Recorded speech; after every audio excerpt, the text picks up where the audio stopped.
उस रात अंजू और मनोज बुरी तरह झगड़े। मनोज अपने दोस्त के घर से पीकर आया था और अंजू ने अपनी सास के साथ झड़प हो जाने के बाद कुछ देर पहले ही तय किया था कि वह अपनी ससुराल में किसी से डरेगी दबेगी नहीं।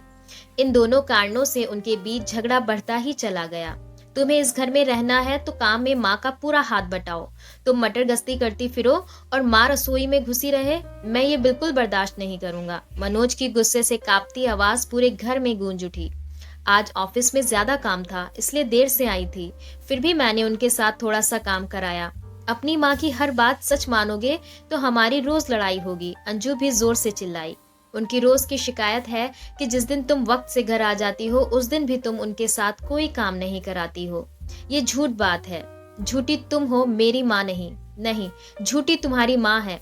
उस रात मनोज ने अपनी दूसरी पत्नी पर पहली बार हाथ उठा दिया। उनकी शादी को अभी 2 महीने ही बीते थे। तुम्हारी मुझ पर हाथ उठाने की जुर्रत कैसे हुई? अब दोबारा हाथ उठाकर देखो, मैं अभी पुलिस बुला लूंगी। उसकी चिल्लाकर दी गई इस धमकी को सुनकर राजनाथ और आरती अपने बेटे बहू को शांत कराने के लिए उनके कमरे में आए। गुस्से से कांप रही अंजू ने अपनी सास को जली कटी बातें सुनाने में कोई कसर नहीं छोड़ी। जवाब में आरती कुछ देर ही चुप रही, फिर वह भी ईंट का जवाब पत्थर से देते हुए उससे भिड़ गई। मुझे नहीं रहना इस नर्क में, मैं कल सुबह ही अपने मायके जा रही हूँ। तुम्हारे माँ बाप का बोझ मुझे नहीं ढोना है। धमकी देने के बाद अंजू ने कमरे का दरवाजा अंदर से बंद कर लिया।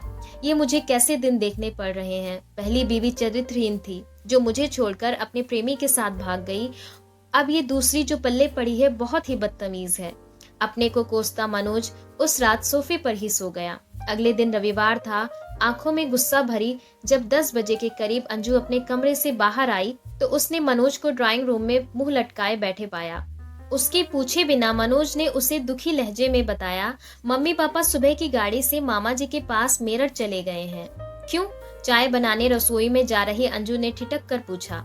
उनके जाने का कारण समझना क्या मुश्किल है? मुझे जबरदस्ती कसूरवार मत ठहराओ प्लीज। तुम्हारी माता जी ने मुझे 1 की 4 सुनाई थी। वे दोनों बीमार रहते हैं, घर से दूर जाकर उनकी कैसी भी दुर्गति हो तुम्हारी बला से। जब आज मैं ही घर छोड़कर जाने वाली थी तो तुमने उन्हें रोका क्यों नहीं? मैंने बहुत कोशिश करी पर पापा नहीं माने। वे कब तक लौटेंगे? कुछ बताकर नहीं गए हैं। मनोज ने थके हारे अंदाज में अपना चेहरा हथेलियों से रगड़ा तो अंजू भी कुछ उदास सी हो गई। दोनों दिन भर सुस्त ही रहे, पर शाम को उनका बाजार घुमाने का कार्यक्रम बन गया। पहले उन्होंने कुछ खरीदारी करी और फिर खाना भी बाहर ही खाया। उस रात अंजू और मनोज बहुत खुश थे। मनोज को आज एक बार भी अपने माता पिता का ध्यान नहीं आया। अगले 2-3 दिन उनके बीच झगड़ा नहीं हुआ। फिर एक दिन ऑफिस से अंजू देर से लौटी तो मनोज उससे उलझ पड़ा। दोनों के बीच काफी तू मैं हुई पर फिर जल्द ही सुलझ भी गई। तब दोनों के मन में ये विचार एक साथ उभरा कि अगर आरती घर में मौजूद होती तो यकीनन झगड़ा लंबा खिंचता। मनोज लगभग रोज ही अपने माता पिता से फोन पर बात कर लेता। अंजू ने उनसे पूरा हफ्ता बीत जाने के बाद बात करी थी। उसने उन दोनों का हालचाल तो पूछ लिया पर उनके वापस लौट आने की चर्चा नहीं छेड़ी। देखो शायद अगले हफ्ते वापस आए। मनोज जब भी उनके घर लौटने की बात उठाता तो राजनाथ उसे यही जवाब देते। जब उन्हें मेरठ गए 1 महीना बीत गया तो अंजू और मनोज के मन की बेचैनी बढ़ने लगी। पड़ोसी और रिश्तेदार जब भी मिलते तो आरती और राजनाथ के लौटने के बारे में ढेर सारे सवाल पूछते। तब उन्हें कोई झूठा कारण बताना पड़ता और ये बात उन्हें अजीब से अपराध बोध का शिकार बना देती। लोगों के परेशान करने वाले सवालों से बचने के लिए तब दोनों ने मेरठ जाकर उन्हें वापस लाने का फैसला कर लिया। अब वहां पहुंचकर उनसे बहस में मत उलझना। उन्हें मनाने को अगर सॉरी बोलना पड़े तो बोल देंगे। उनको साथ रखना हमारी जिम्मेदारी है, मामा जी या किसी और की नहीं। मनोज सारे रास्ते अंजू को ऐसी बातें समझाता रहा। मामा मामी जी के यहाँ 2 दिन बिताने के लिए शुक्रवार की रात को करीब 9 बजे उनके घर पहुंच गए। उन दोनों से मामा मामी जी बड़े प्यार से मिले। उनकी नजरों में अपने लिए नाराजगी के भाव ना देखकर अंजू मन ही मन हैरान हुई। दीदी और जीजा जी खाना खाने के बाद पार्क में घूमने गए हैं। अपने मामा की ये बात सुनकर मनोज हैरान रह गया। पापा मम्मी घूमने गए हैं? उन्होंने ये आदत कब से पाल ली? मनोज की आंखों में अविश्वास के भाव पैदा हुए। वे दोनों अब नियम से सुबह भी घूमने जाते हैं। तुम उनकी फिटनेस में आए बदलाव को देखोगे तो चकित रह जाओगे। मम्मी की कमर का दर्द उन्हें घूमने की इजाजत देता है? दर्द अब पहले से काफी कम है। जीजा जी दीदी का हौसला बढ़ाकर उन्हें सुस्त नहीं पड़ने देते हैं। क्या मम्मी का किसी नए डॉक्टर से इलाज चल रहा है? हाँ, डॉक्टर राजनाथ के इलाज में है दीदी। अपने इस मजाक पर मामा जी ने जोरदार ठहाका लगाया तो मनोज और अंजू जबरदस्त उलझन का शिकार बन गए। जब वे सब चाय पी रहे थे तब राजनाथ और आरती ने घर में प्रवेश किया। उन पर नजर पड़ते ही मनोज उछलकर खड़ा हो गया और प्रसन्न लहजे में बोला, वाह papa mummy, in sport shoes में तो आप दोनों बड़े जच रहे हो।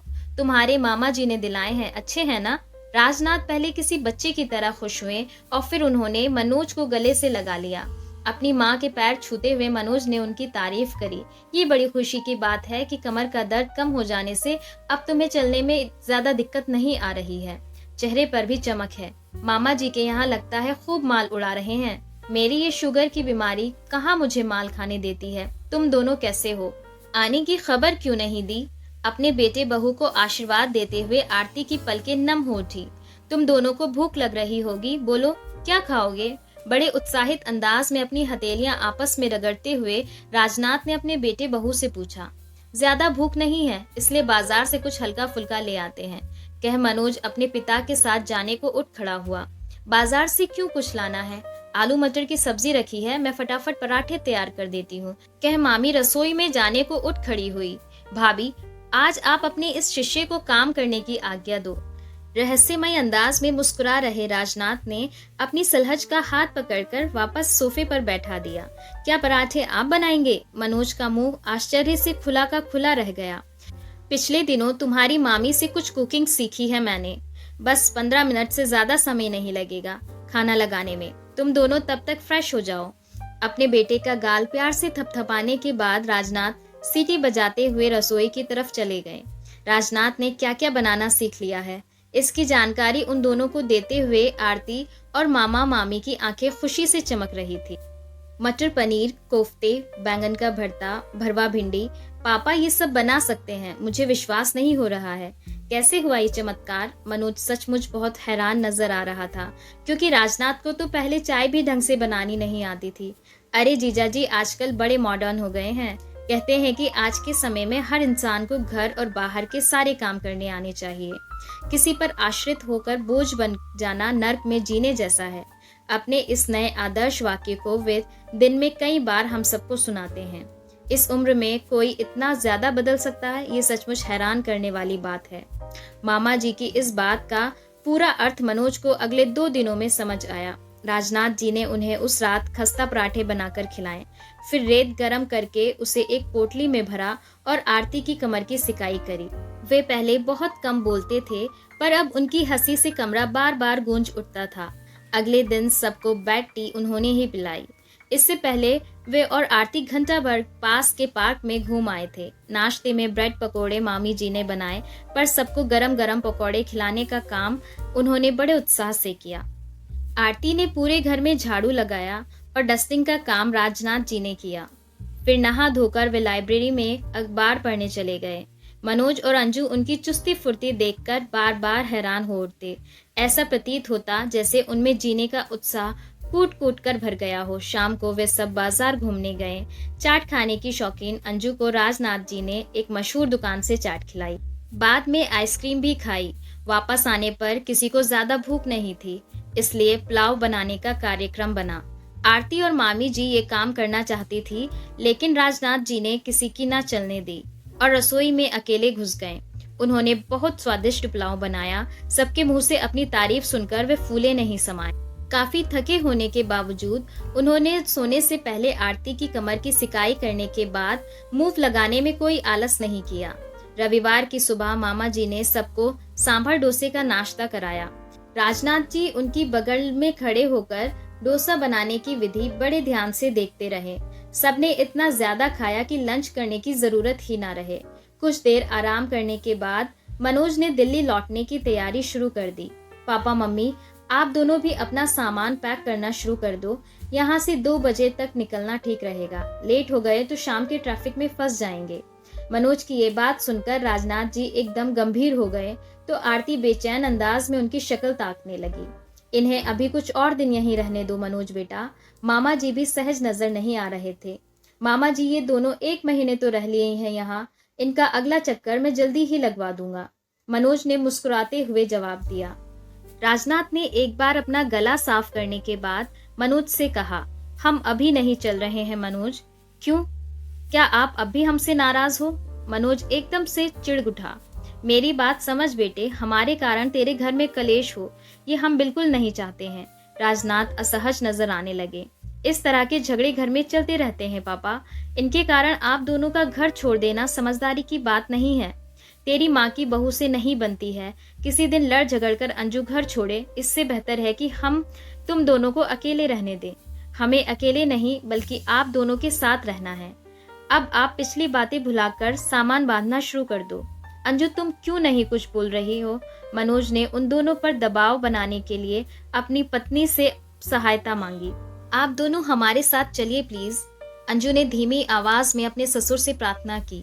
राजनाथ जी कुछ पलों की खामोशी के बाद बोले, तुम दोनों जोर डालोगे तो हम वापस चल पड़ेंगे, पर पहले मैं कुछ कहना चाहता हूँ।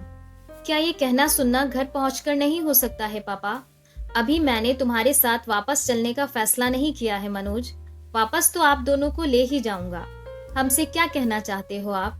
तब राजनाथ जी ने भावुक स्वर में बोलना शुरू किया, बहू तुम भी मेरी बात ध्यान से सुनो। उस रात मनोज से लड़ते हुए गुस्से में तुमने हमें बोझ बताया था। तुम्हारी उस शिकायत को दूर करने के लिए मैंने खाना बनाना, घर साफ रखना और मशीन से कपड़े धोना सीख लिया है। तुम्हारी सास से ज्यादा काम नहीं होता, पर मैं तुम्हारा हाथ बटाने लायक हो गया हूँ। तुम्हारी सास का भी गुस्सा तेज है। मैंने यहाँ आकर इसे बहुत समझाया। इसने मुझसे वादा किया है कि ये तुम्हारे साथ अपना व्यवहार बदल लेगी। उस रात मनोज से झगड़ते हुए जब तुमने घर छोड़कर मायके चले जाने की धमकी दी तो मैं अंदर तक कांप उठा था। उसी रात मैंने फैसला लिख कर लिया था कि घर में सुख शांति बनाए रखने को अगर कोई घर छोड़ेगा तो वह तुम्हारी सास और मैं, तुम नहीं बहू। मनोज को अपनी पहली पत्नी से तलाक आसानी से नहीं मिला था। जिन दिनों केस चल रहा था हम शर्मिंदगी के मारे लोगों से नजर नहीं मिला पाते थे। उनके सवालों के जवाब देने से बचने के लिए हमने घर से निकलना बिल्कुल कम कर दिया था। वकीलों और पुलिस वालों ने हमें बहुत सताया था। वैसा खराब वक्त मेरी जिंदगी में फिर से आ सकता है, ऐसी कल्पना भी मेरी रूह कपा देती है। तभी मैं कह रहा हूँ कि तुम दोनों हमें साथ ले जाने की जिद ना करो। अगर तुम दोनों के बीच कभी अलगाव हुआ और मुझे वैसी शर्मिंदगी का बोझ एक बार फिर से ढोना पड़ा तो मैं जीते जी मर जाऊंगा। पापा आप अपने आंसू पोंछ लो प्लीज। मैं वादा करती हूँ कि घर छोड़कर जाने की बात मेरे मुंह से कभी नहीं निकलेगी। अपने ससुर के मन की पीड़ा को दूर करने के लिए अंजू ने भरे लहजे में तुरंत उन्हें विश्वास दिलाया। और मैंने आज से शराब छोड़ दी। मनोज के इस फैसले को सुन राजनाथ जी ने भाव विभोर होकर उसे गले से लगा लिया। आरती तुम पैकिंग करना शुरू करो और मैं इस खुशी के मौके पर सबका मुंह हलवे से मीठा कराता हूँ। बहुत खुश नजर आ रहे राजनाथ जी ने अपने बेटे बहू के सिर पर हाथ रखकर आशीर्वाद दिया और फिर रसोई की तरफ चले गए। धन्यवाद। अगर आपको ये कहानी पसंद आई है तो like, comment, share and subscribe करना ना भूलें। Thanks for watching.